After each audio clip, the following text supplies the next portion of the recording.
Je suis très heureux de participer à ce salon du numérique en Guinée et de voir les programmes qui sont déjà mis en place par le gouvernement guinéen et voir tous les progrès qui se passent.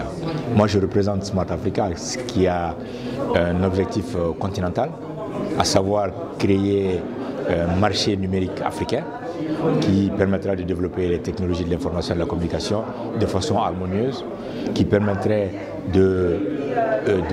d'avoir finalement du Made in Africa, des smartphones, des tablettes, des téléviseurs, des équipements électroniques de tous les bords, conçus en Afrique, fabriqués en Afrique, vendus en Afrique et exportés, pourquoi pas, vers les autres continents. On veut que nos jeunes commencent à fabriquer des logiciels qui seront aussi vendus ailleurs dans le monde entier.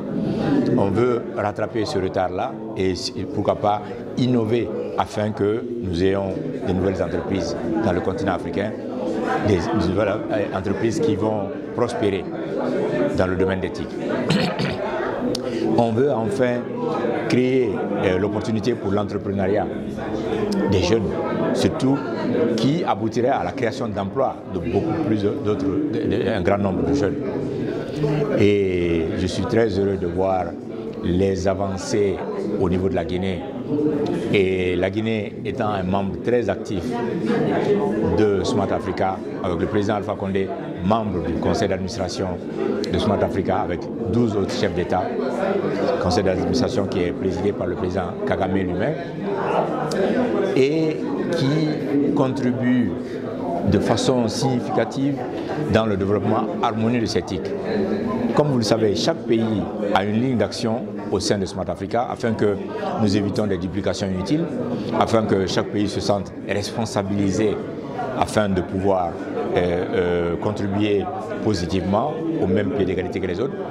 Eh bien, la Guinée contribue du point de vue de l'interconnectivité africaine. C'est ça la ligne d'action de la Guinée. Et je suis très heureux de vous dire qu'il y a beaucoup de progrès dans ce domaine-là. Une de nos activités phares aujourd'hui est l'abolition du roaming entre les pays africains et l'interconnectivité joue un rôle important là-dedans. Nous voulons éliminer les barrières de roaming entre les pays africains tout simplement parce que nous voulons non seulement augmenter l'interconnectivité africaine, nous voulons aussi baisser les coûts. Nous voulons que les Africains puissent faire beaucoup plus de business. Vous savez que nos chefs d'État ont signé il y a juste un mois l'accord de libre-échange. Eh bien, sans les technologies de l'information et de la communication, cela ne pourra pas s'appliquer réellement. Et les TIC vont être aussi d'ailleurs l'un des premiers services qui pourront servir dans cet accord-là. Nous avons 1,2 milliard d'habitants. Vous voyez, si nous ne coordonnons pas ces choses-là, le déficit commercial. Prenez juste l'exemple d'un smartphone qui coûterait 500 $, ou un appareil qui coûte 1000 $, avec 1,2 milliard d'habitants, c'est 12 000 milliards de dollars, rien que pour ça. Donc, si chaque Africain devait acheter une application à 1 $, nous aurons 1,2 milliard. Et donc, c'est très important que nous ayons des logiciels développés et conçus en Afrique et qui sont exportés vers le continent, vers le reste du monde. Une des applications, par exemple, un des meilleurs exemples que nous donnons aujourd'hui, une des applications phares, c'est la monnaie mobile. La monnaie mobile a été inventée en Afrique. Le M-Pesa a été inventé au Kenya pour pouvoir transférer des petites sommes d'argent pour des personnes qui n'ont même pas de compte bancaire, qui n'existent même pas dans la chaîne économique du tout.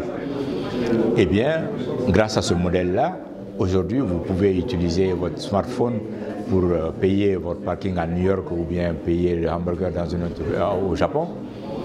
Eh bien, donc, nous voyons le phénomène inverse où les solutions conçues en Afrique, développées en Afrique, sont exportées vers le reste du monde entier.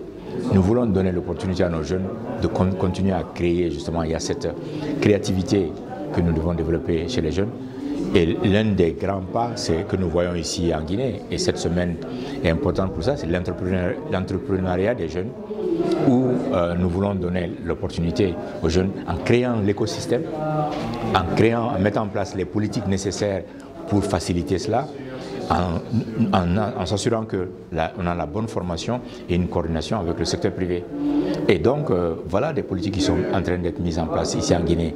Et le gouvernement guinéen nous a déclaré aujourd'hui qu'il y a 3 milliards de francs guinéens par an mis à disposition des jeunes entrepreneurs dans ce domaine-là. Ça, c'est un progrès significatif et je voudrais en profiter pour féliciter vraiment vivement la Guinée pour cela.